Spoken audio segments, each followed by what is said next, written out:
Hey friends, welcome to another video on JavaScript tip. This time we'll cover a very special topic, regex or regular expressions. So come with me to VS Code and we'll learn what these things are about. Okay, so regular expressions. Some of you might have heard those in the context of this is magic. I can't use this. It's super hard. All of those are correct, but it's also one of the most powerful tools that you could ever use in your toolbox as a JavaScript developer, or rather any type of developer, because regex is supported in a lot of other languages. So if you code JavaScript today and C# or Golang or what have you tomorrow, know that your regex experience, your skill in regex will matter. So first off, what is regex? Well, regex is really about pattern matching, and also not only matching patterns, but extracting values because of those patterns. Here's an example. Imagine that you have a URL, right? You're looking at the URL that goes to www.google.com. Maybe it's using HTTP or HTTPS. My point is a URL contains a lot of interesting information, like the hostname, the route, the port, and a lot of other things. So as you build, for example, an API, you want to be able to extract that piece of information to maybe route users in your application. Now, another great use case for using a regex is for passwords. Passwords should be complex, as we all know, but a regex is a great opportunity to write a pattern that will match and ensure that your password that you are trying to create is complex enough. So when you implement that for a client, a regex could be a really good idea. As I said, lastly, finding and extracting data, that's an area that's where regex is really used. For example, you could be looking through an HTML file for the relevant information, could be XML or just a plain text. Point is, when you have data that acts in a repeated way and you start seeing pattern, regex is really your best friend. Okay, I've been talking a lot about the why and the what's. Let's see some examples. Let's see how JavaScript does this. We're inside of a JS file, so we can start typing. The best way to start is by defining a slash followed by a pattern and then a finish slash. This is how we can define a regex pattern in JavaScript. And then we can, for example, say test. Now, looking here, we see that we get a regex. The compiler is able to recognize that, yes, this is indeed a regex, and I can use the test method. Now, the test method returns a Boolean, meaning that whatever string that I'm trying to compare it against, what I'm asking it is, will there be a match? So, for example, if I then have the input string, this is the input string, and I say Chris, I can then define a pattern in which I'm saying, I want you to match, for example, digits. So if you're matching any of these numbers, this dash here, by the way, means that we are trying to match 0, 1, 2, 3, 4, 5, 6, 7, 8, 9. Now, looking at this intuitively and seeing, will this actually spit something out that is true or false? If your guess here is that this will be a false, you would probably be correct. So let's try to verify. And yes, so there are no numbers inside of the string Chris, but if we are actually adding a number like this, it's telling us, yes, there is a number inside of Chris. If you are looking to just detect patterns, that's great. But if you're looking to see, hey, is this address according to the correct format? This is probably not the regex you want. But this pattern is just saying, is there at least a number? If I want to test it against the alphabet instead, I could be doing that. Now, comparing and to see if Chris contains any alphabetic letters between A and Z, the answer is true. So that's how you could be starting off with regex with a simple pattern. Now, remember how I wrote this? This defines a range between A and Z. I could also express myself differently.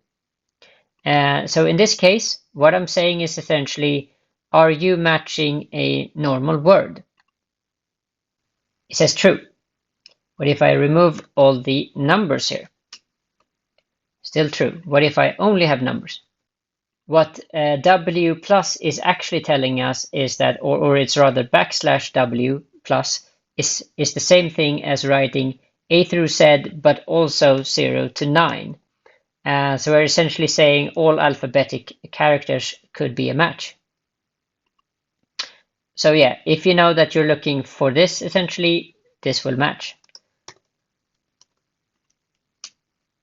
This is true. But if our regex instead should say this wouldn't be a match, right? So if you know that you're dealing with alphabetic characters, it's therefore better to deal with this, as it's able to capture all the different cases as well as you can see in the alphabetic or in the alphabet. Looking at matching a pattern is one thing, and what we've done so far is get an answer that says yes or no. But what if we actually wanted to see what it matched on, because we want that sometimes. Then we will get a slightly different response. This time we're not looking at a boolean, but rather this. So let's try to enhance this a little bit so you can see what we're looking at. What we're seeing here is that we're getting many responses back. So we see that it's able to match orders, and is also telling us that we don't have any groups. Let's talk shortly about groups later. But it's not matching this one in terms of matches. Now this one is interesting, because now we did a global match. If we didn't do this global match, it would only match on the first item that we're trying to compare it against. But by adding this G here, this global, it means it will continue to match for as long as it finds matches. So if we're doing orders, items, I don't know, paths, you see that the response now is an array with 3 different items in it. So this one is just taking this pattern and applying it for as long as it's able to find matches. So this global thing is good if we want to match more than our first hit or more than our first match. Next, let's talk about capturing groups. Those are interesting because now we're not only interested in seeing what it matches, but we're able to extract the information. This makes it highly interesting.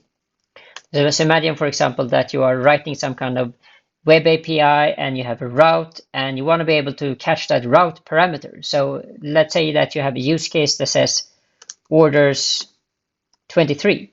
And you're super interested in that 23, using a matching group, you're able to just dig out that value. So that's what we're trying to achieve here. Let's run this code, and we're seeing exactly that. So what's going on here? Well, we have orders and we have slash and 114, and we are interested in the 114. So what we're saying here is that we define a capturing group with this and that. We are giving it also a name here. We're calling it order. So what's important to define a capturing group is the question mark, this symbol, that symbol, so the less than, larger than, and the name for the capturing group. And we're also saying this. This is the actual pattern that we're trying to match, and \d plus means that we want to match at least 1 digit, but all the digits that follows, which in this case means that we are capturing from here. And we are matching all the different ones. And we are tucking everything into this order structure. So we are achieving exactly what we're saying. We are getting the value 114 out. But what's even more interesting is if you look at this groups property, here we're able to get the order value. So if we're saying, hey, we are interested in groups.order, suddenly we get 114, and we can use this 114 value to, for example, do a lookup against a service or a database that will tell us more about this order. So yeah, if you are in the context of looking at a route and wondering what should I do with this route, and especially its route parameters, using a matching construct to dig out that value is a really good idea. Now, one little piece that we want to look at also is it matters how things are written. With this symbol here, we're saying that, hey, now we define this pattern and it should be in the beginning. So by saying this is that we're saying that whatever word we have should begin with test. So let's say, for example, that it doesn't begin with test, but with numbers. Oh, I should be console logging this so you can see the response. That's a very good thing to do. Like this. You see that it's not matching, right? Because we are clearly saying should begin with. If I remove this, you see I have a match. Now, this is the beginning symbol. We could as easily say that, hey, you should end with something. And we use the $sign for that. We see clearly that this string doesn't end with test, so we're not going to get a match. But to make this match, we can change our input string to 1, 2, 3. So yes, we will definitely have situations where we care about the order. So now you've learned the two different characters that we would use in our pattern for our regex to specify if something starts with or ends with. Let's talk about quantifiers next, because those are important. A quantifier is something that says how many should we match. Now, if we look at this and we remove the quantifier that we have, what we're saying is we're saying that we have a match, but what it's actually matching is the A here. What we want to say really with a quantifier is how many. Now, with a star, what we're saying is that there should be 0 to many of a certain type. So let's say that we were more specific here, that we said, hey, I want you to match A. Now, because we have an A, we will find a match. But let's say instead of using a star, which means 0 to many, we would use a plus sign. We would still get a match because there's at least one A, and that's what the plus means. It means at least one A. But if we don't have an A, will we get a match? No, we will not. This time we will get a false because it's saying at least one. One really important quantifier that we can use, because we talked about the star and we talked about the plus, is the question mark. Now, this is also called a greedy quantifier. And what does that mean? Well, it's greedy in the sense that it will take it if you present it to it. If you don't have it, it's going to say like, nah, I'm going to work anyway. So I want to present you with these two different cases. This is an input string where we say /products. This could be a route, but this is also when you type /product/. So it's entirely possible that your user will input both of these URLs and you are expected to match them. Now, what we're saying now is that we are escaping, first of all, because we are using this /, it means something, right? So that's why we use this escape sign to say like, interpret you as a forward. And here again, we are saying that we want to match things. So this is exactly the same pattern, by the way. But if you look at this and see what we produce, you say we get true in both cases. So the $1 million question is what happens if I take this away? Will this match? No, there is no match. And why is there no match? Well, because you're actually saying, what you're saying here above is that, hey, I want to match product. That's what you're saying. By adding this, you're saying, well, if you do have it, we now match both /products and products with a slash. So if you have this case, what it's saying is essentially that, what you're saying is essentially this.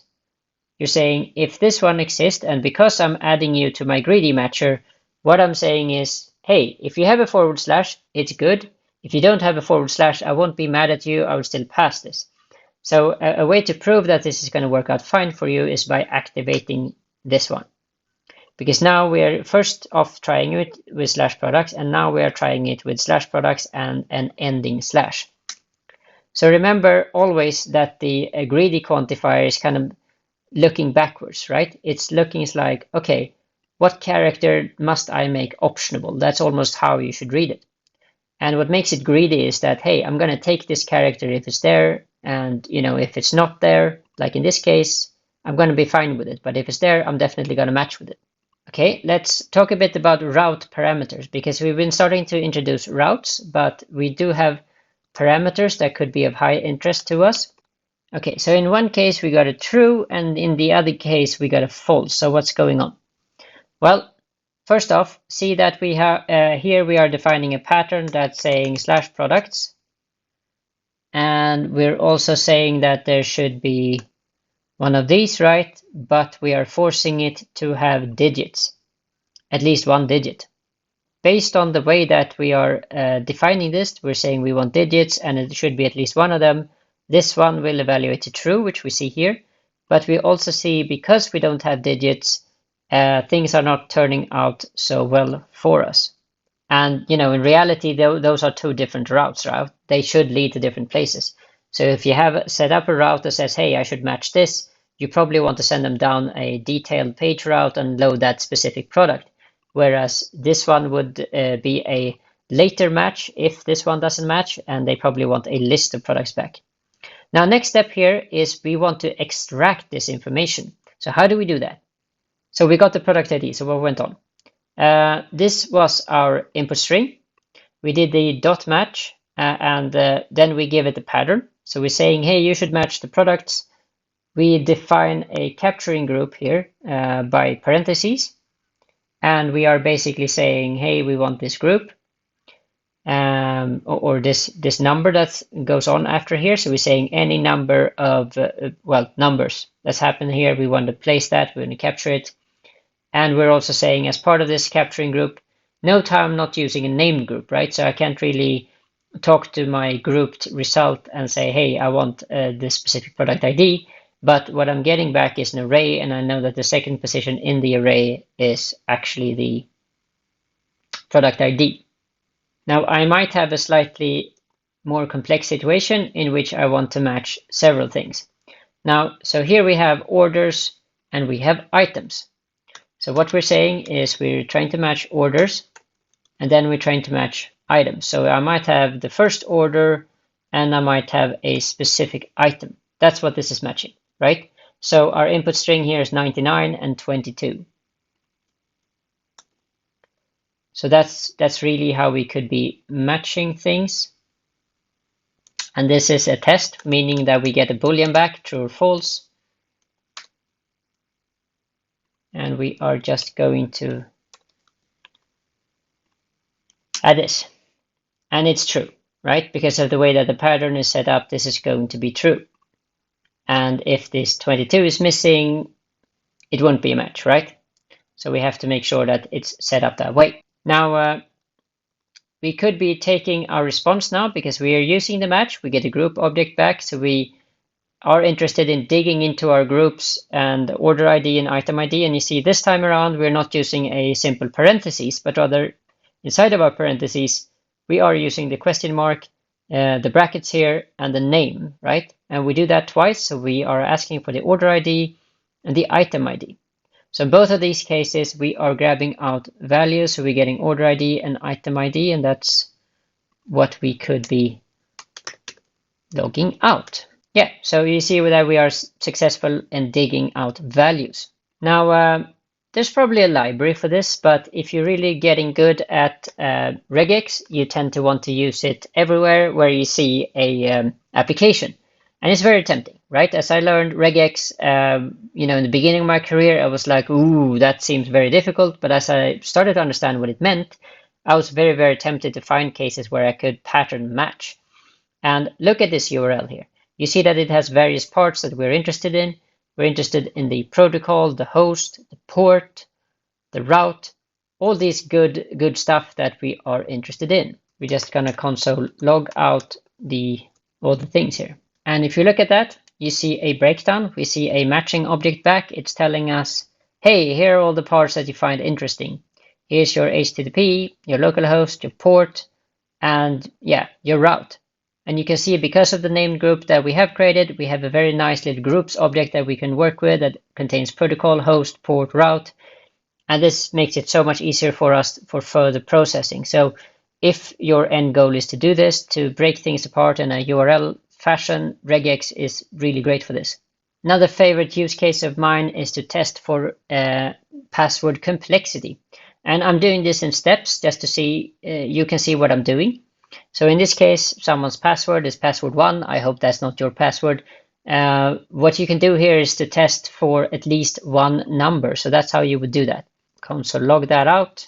And you can see that it's true, right? But if the password is not complex enough, you see that it's false. So yes, we could be telling the user at this point that, hey, you need to have at least one number as part of your password. So in this case, we could be checking for at least 8 characters. As we all know, passwords should be longer than that. But this is a way for us to define the size of something. So we say minimum 8, and we don't care what the maximum is. So let's console log that out and see if our password is indeed long enough. Okay, 2 cases of true. So what happens if they are very, very sloppy, our user, and too short of a password? Then it's a false, right? So you're gonna fail that test. So yeah, password 1, maybe that's complex enough, or is it not? And here's the third and final test that I thought I'd add to this password complexity test. We want to test it for special characters. So in this case, what we're saying is, hey, let's add a bunch of characters and see if they're actually there. So here we're testing for a bunch of different characters. We need to make sure that we have, for example, a dash or and so on. Let's console log out and see if our password is any good. Right, so it seems to be complex enough. What happens if I test it for something else, like a exclamation mark? It's going to buy that too, because we're asking it for the exclamation mark. So yeah, this is a way that you can build up your regex and test passwords to a varying degree. This is a use case that's near and dear to my heart, myself being based in UK and having a lot of colleagues that might not be based in UK. So depending on what I feed them, for example, an American date or British date, I want to have a way to kind of go back. So here is a case where I have an American date. It's 12/22/20, which means 22nd of December.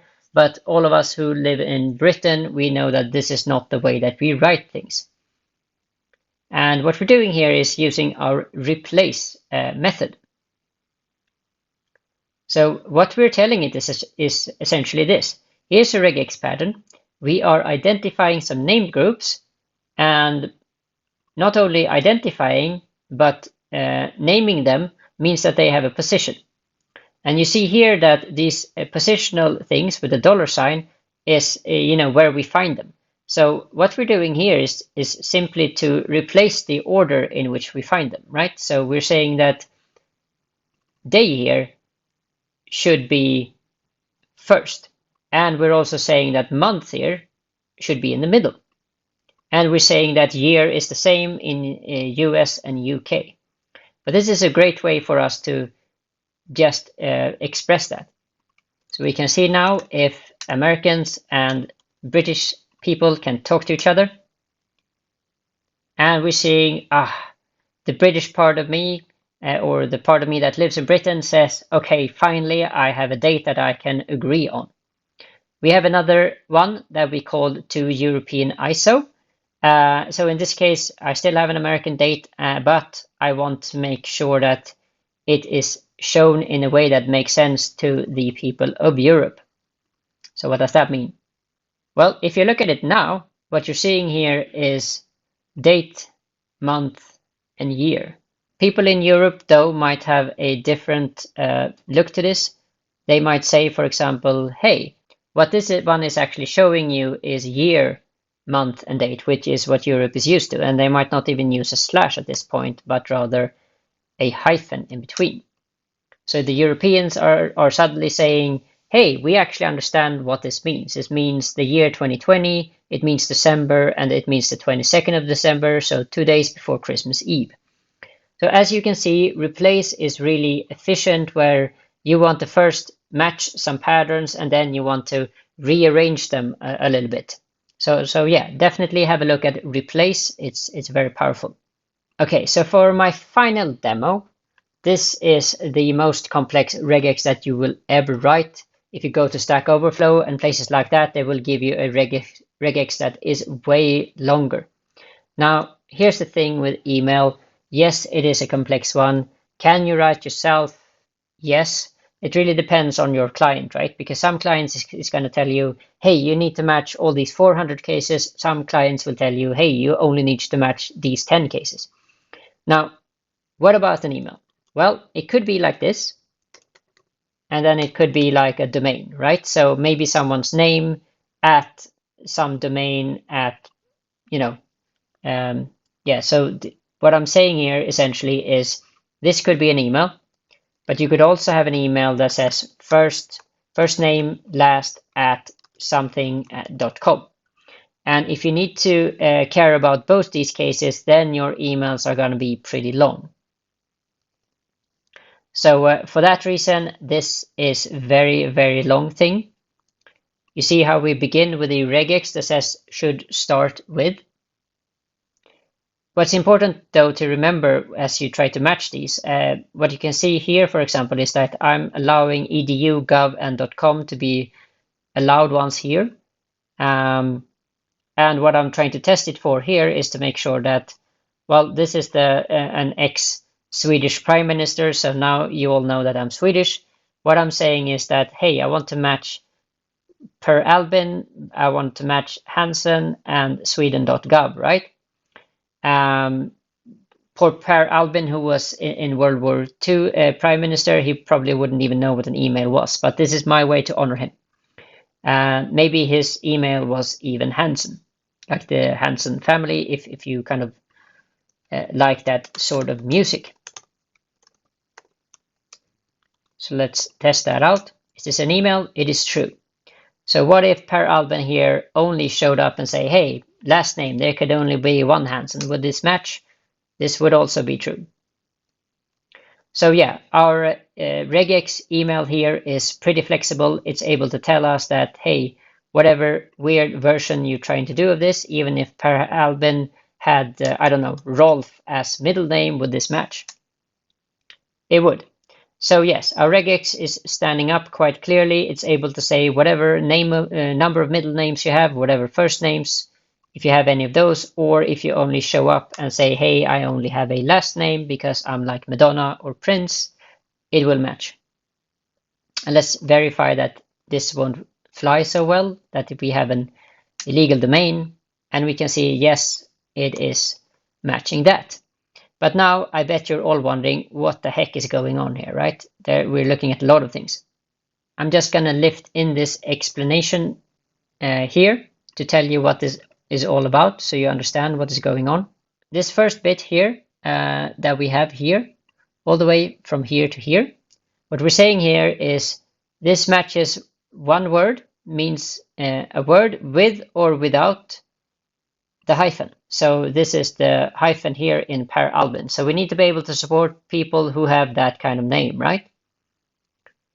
And for that reason, we're using a greedy matcher.